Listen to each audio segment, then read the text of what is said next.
Every year, freehold syndicate capacity can be traded in 3 auctions across 3 weeks run by Lloyd's starting in late October. The auctions represent an opportunity to adjust the portfolio for the following year of account by buying and selling. The term used for buying and selling in Lloyd's auctions is known as subscribing and tendering. The auction process works on a matched bargain system where the buyer who is willing to pay the highest price is matched with the seller who has set the lowest price. Bids are therefore matched first on price and then by the time of submission until the price the buyers are willing to pay is lower than the price set by the sellers. A successful buyer will pay the amount they bid for the capacity and no more. Successful sellers, however, receive the same price known as the tender premium or strike price. This strike price is effectively the average sale price across the match bids, so sellers could end up with an overall higher price than they set. Each auction runs for 2 days. Bids can be submitted until 12 noon on the second day, at which point the auction closes. No matching will take place before this, yet, as mentioned before, the timing of the bid is important.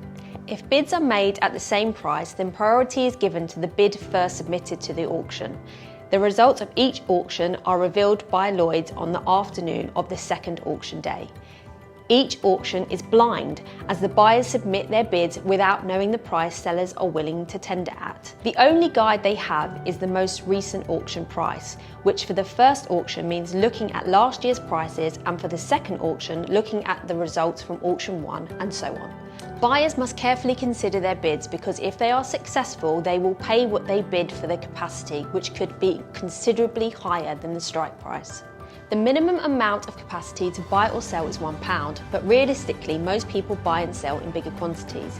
The strike prices for selling or buying are quoted as pence per £1 of capacity, with a minimum price of 10p per pound. Members can elect for unsuccessful bids to roll over automatically to the next auction. Any rollover bids can be withdrawn up to the end of the first day of the next auction. Bid prices may be revised during the auction, but only if they improve an offer.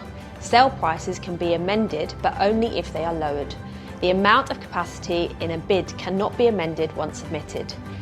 It is important to remember that trading, in other words, buying and selling of capacity without holding it first, is not permitted. So in this respect, Lloyd's capacity auction differs from other markets. It means that if capacity is bought in one auction, the LLV will need to underwrite on that syndicate for the next year of account. It also means that it is not possible to buy and sell capacity on the same syndicate during the auctions. I hope this gives you some understanding of how the auction process works.